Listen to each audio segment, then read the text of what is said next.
अस्सलाम वालेकुम जी दोस्त, सब कैसे हैं? ठीक ठाक हैं? सॉफ्ट एजेस इंग्लिश प्रिपरेशन के एक और ब्लॉग के अंदर एक और लेक्चर में मैं आपको खुशामदीद कहता हूँ। आज का टॉपिक बहुत इंपॉर्टेंट है, यानी आज हम देखेंगे कि प्रीपोजिशंस किसे कहते हैं, प्रीपोजिशंस। ठीक है, प्रीपोजिशंस क्या होते हैं, इस पे बहस करेंगे। इसकी टाइप्स क्या हैं, इसकी एग्जांपल्स क्या होंगी, कैसे यूज़ होते हैं। आज के लेक्चर में हम ये सब चीज़ें देखेंगे।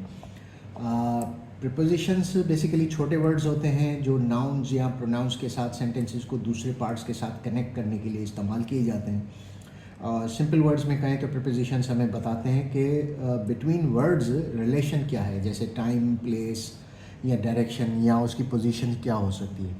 तो आज हम इस लेक्चर के ऊपर बहस करेंगे, डिस्कशन करेंगे, सीखेंगे। लेकिन सबसे पहले मैं आपसे रिक्वेस्ट करूँगा कि सॉफ्ट एजेस को सब्सक्राइब कीजिए। यूट्यूब पर मेरा चैनल है, अपने दोस्तों के साथ, अपनी फैमिली मेम्बर्स के साथ ज़रूर शेयर करें, ताकि आजकल जो एग्ज़ामिनेशंस का सीज़न, जॉब्स के लिए एग्ज़ामिनेशंस का सीज़न चल रहा है, उसमें आप लोग मुस्तफ़ीद हो सकें। तो जेके दोस्त सब्सक्राइब कंदा, उन्हनि खे फ्री ऑफ कॉस्ट लेक्चर्स मिलंदा। मुझे लेक्चर्स जी का फीस कान्हे, तव्हां इन्हनि खे ईज़िली सीखी सको था। तो शुरू कयूं था। आज दोस्तों शुरू करते हैं आज का लेक्चर और देखते हैं कि प्रीपोजिशंस क्या है। तो सबसे पहले सब खां पहिरीं ॾिसंदासीं त व्हाट इज़ प्रीपोजिशंस। प्रीपोजिशन छा है, व्हाट आर प्रीपोजिशंस। ठीक है, प्रीपोजिशंस का लफ्ज़ जो है अगर आप गौर से देखेंगे तो प्री पोजिशन, किसी भी चीज़ के दरमियान, नाउन और प्रोनाउन के दरमियान ताल्लुक़ जब आप क्रिएट करते हैं तो उसकी पोजीशन बताते हैं कि क्या है, उसका हाल क्या है, वो कहाँ पर है, किस तरह से है, किस अंदाज से है। तो इन चीज़ों को एक्सप्लेन कौन करता है? प्रीपोजिशन करता है। प्रीपोजिशन ऐसे वर्ड्स होते हैं, मैं दोबारा रिपीट कर देता हूँ, कि जो नाउन या प्रोनाउन के साथ मिलकर उसका रिलेशन किसी दूसरे वर्ड्स के साथ शो करते हैं। ठीक है, ये वो अल्फाज होते हैं प्रीपोजिशंस। लाइक फॉर एग्जांपल, आपके लिए आसान लफ्ज़ है, the book is on the table. The book is on the table, किताब मेज़ के ऊपर है, पोजीशन। ठीक है, इसी तरह से the cat is under the table, the cat is under the table या अंडर द सोफ़ा। ठीक है, इसी तरह से the picture is on the wall, on the wall. ठीक है, और इसी तरह से एक और एग्जांपल देखेंगे, the boy is behind the door, the boy is behind, पीछे, द डोर। तो ये दोस्तों, ये जो मैंने अंडरलाइन किए हैं, ये वो अल्फाज हैं जिनको हम प्रीपोजिशन कहते हैं। कैट का ताल्लुक टेबल से जोड़ा गया, बुक का ताल्लुक टेबल से जोड़ा गया, पिक्चर का ताल्लुक वॉल से जोड़ा गया, बॉय का ताल्लुक डोर से जोड़ा गया और उनकी पोजीशन को वाज़ेह किया गया।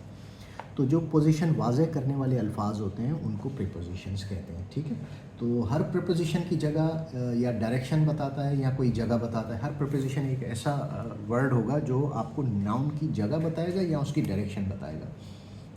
इसलिए हमेशा आप ये सोचें कि ऑब्जेक्ट किस पोजीशन में है, ऊपर, इनसाइड समथिंग, बिहाइंड समथिंग यानी पीछे या सामने। तो ये वो अल्फाज होते हैं। ठीक है, तो ये प्रीपोजिशंस हो गई। अब आते हैं इसकी टाइप्स के ऊपर। अब पहली टाइप जो होती है वो क्या होती है? टाइप जो है वो पहली टाइप प्रीपोजिशंस ऑफ टाइम्स होते हैं। प्रीपोजिशन ऑफ टाइम, वक्त को बताने वाले प्रीपोजिशंस। ठीक है, ये बताते हैं कि कब कोई काम हुआ, यानी when the job was done, when the task was taken. ठीक है, और इसकी एग्जांपल्स क्या क्या हैं? इसकी एग्जांपल्स है एट, ऑन, इन, बिफोर। ठीक है, आफ्टर या फिर ड्यूरिंग। ये वो मिसालें हैं जिनसे आपको पता चलता है कि आप किसी भी चीज़ का वक्त बयान कर रहे हैं। से फॉर एग्जांपल, आई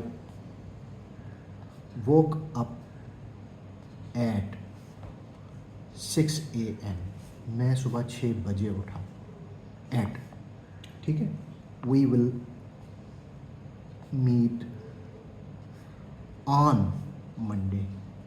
ठीक है, इसी तरह से एक और एग्जांपल ले लेते हैं कि he left before the rain started, he left before the rain started. ठीक है, बिफोर, ऑन, एट, ये वो अल्फाज हैं जो कि हमें प्रीपोजिशन ऑफ टाइम को एक्सप्लेन करते हैं। हमेशा एक चीज़ याद रखिएगा, इसमें हेल्प क्या मैं आपको दे सकता हूँ, टिप क्या दे सकता हूँ, हेल्प नहीं टिप, कि टाइम प्रीपोजिशन में एक सिंपल ट्रिक है, वो आपको याद रखनी होगी। कि जब आप किसी स्पेसिफिक टाइम की बात करें, जैसे 9 बजे, 8 बजे, 7 बजे, 6 बजे, 5 बजे, तो उसके लिए जो प्रीपोजिशन इस्तेमाल होगा वो होगा एट, ठीक है। इसी तरह जब हम किसी दिन की बात करते हैं, जैसे कि Friday, Saturday, Sunday, Monday, Tuesday, या फिर किसी ख़ास तारीख की बात करते हैं, एग्जैक्ट तारीख की बात करते हैं, जैसे 10 मार्च, 15 मार्च, 18 अक्टूबर, 15 अक्टूबर, 2 अक्टूबर, सितंबर, 25 सितंबर, तो उसके लिए हम यूज़ करते हैं on Friday, on Saturday, on Monday, on 10th March, on 13th अक्टूबर, ठीक है। और अगर जब हम बात करते हैं महीने की या साल की, तो उसके लिए हम यूज़ करते हैं इन जुलाई, इन 2024, इन 2026, इन 2025, इन अक्टूबर, ठीक है। तो ये जब हम मंथ्स की बात करेंगे या ईयर की बात करेंगे तो इन यूज़ होगा। जब हम बात करेंगे तारीख़, कोई स्पेसिफिक तारीख़ की, तो ऑन यूज़ होगा। और अगर हम बात करेंगे मखसूस टाइम की, स्पेसिफिक टाइम की, तो आप एट यूज़ करेंगे। तो these are all prepositions of time, जिसके लिए टिप आपको मैंने दे दी, ठीक है। अब आते हैं second, preposition of places. Preposition of places, या प्लेस भी कह सकते हैं आप, एक जगह या बहुत सारी जगह है। ये बताते हैं कि कोई चीज़ या इंसान कहाँ है, वेयर, ये वो प्रीपोजिशंस होते हैं, ठीक है। कब, when. Preposition of time is when, preposition of place is where, ठीक है। से फॉर एग्जाम्पल इसकी मिसालें मैं आपको दूँ। Cat is on the wall, cat is on the wall, ठीक है, ऑन प्लेस है। इसी तरह से students are in the classroom, the students are in the classroom, ठीक है। और इसी तरह से एक और एग्जाम्पल ले लेंगे, pen is between the books, ठीक है, बिटवीन। तो ये वेयर, ये भी वेयर, सॉरी, इन और ऑन, ठीक है।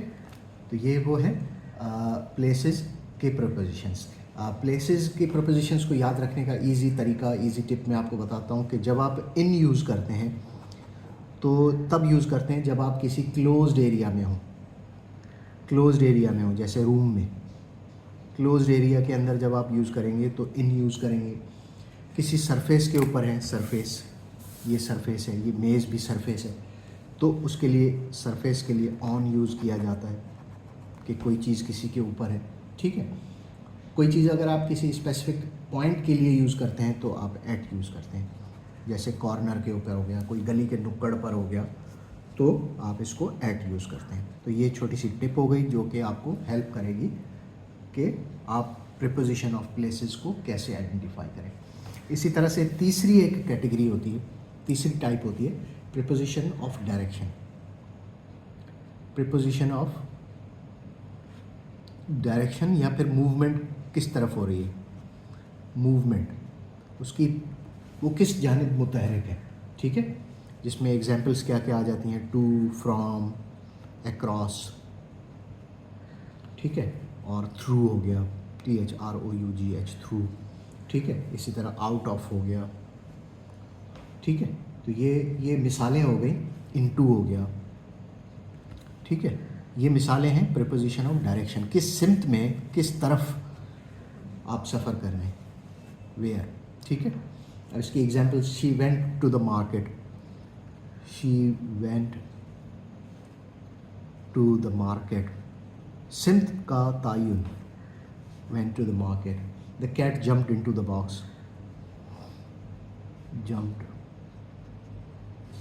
इनटू द बॉक्स, डब्बे के अंदर छलांग लगा दी, इनटू, सिमत का तायुन हुआ, ठीक है। इसी तरह से the boy ran across the road, the boy ran across the road, ठीक है। तो ये कमेंट्री आपको हेल्प करेगी कि आप आइडेंटिफाई कर सकें ईजीली कि किस सिमत में, यानी टू का मतलब है कि डायरेक्शन क्या है, फ्रॉम का मतलब हो गया सोर्स या स्टार्टिंग पॉइंट क्या है, ठीक है।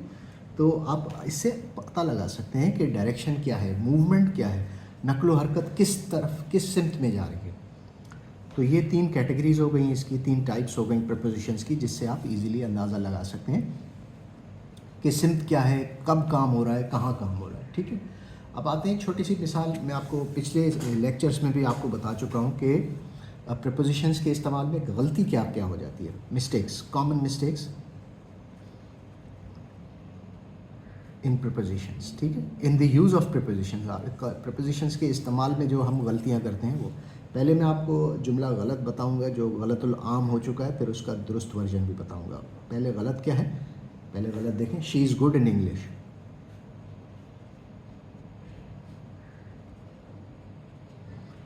हम यूँ कहते हैं कि वो उसकी अंग्रेज़ी बड़ी अच्छी है, she is good in English, लेकिन ये गलत है, she is good at English.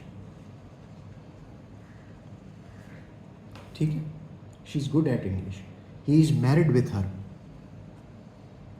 He is married with her. इस जुमले का मतलब होगा कि वो उसकी शादी उस यानी खातून के साथ हुई है, मतलब उस दोनों की शादी का वक्त जो है ना एक ही है, ये इसका मतलब है। आपस में नहीं हुई शादी, बल्कि दोनों की शादी का वक्त एक है। लेकिन अगर आप ये बताना चाहते हैं कि दोनों की आपस में शादी हुई है, तो she is married to her या he is married to her. To her, उसके साथ। ठीक है। इसी तरह से डिस्कस अबाउट दिस टॉपिक। ठीक है। Discuss this topic is correct, discuss this topic. ठीक है दोस्तों, तो ये आपका लेक्चर है आज का, जिसमें हमने देखा कि प्रपोजिशंस की टाइप्स क्या होती हैं, और इसके अलावा हमने ये भी देखा कि प्रपोजिशंस की प्रपोजिशन ऑफ टाइम क्या होता है, प्रपोजिशन ऑफ प्लेसेस क्या होते हैं, प्रपोजिशंस की डायरेक्शंस और या उनको मूवमेंट हम किस तरह से एक्सप्लेन कर सकते हैं, और साथ साथ हमने उनकी कॉमन मिस्टेक्स भी देखी। अगर आपको इस लेक्चर के अंदर कोई चीज़ परेशानी हो तो you are free to ask me, free to ask in any comment. और अगर आप चाहें तो मुझे इनकरेज करने के लिए सब्सक्राइब भी कर सकते हैं, अपने फ्रेंड्स के साथ शेयर भी कर सकते हैं। तो अगले लेक्चर तक के लिए मुझे इजाज़त दीजिए, फिर मिलेंगे, फिर सॉफ्ट एजेस के एक और लेक्चर में आपके साथ मैं हाज़िर होऊंगा। तब तक के लिए अल्लाह हाफिज़। पाकिस्तान जिंदाबाद।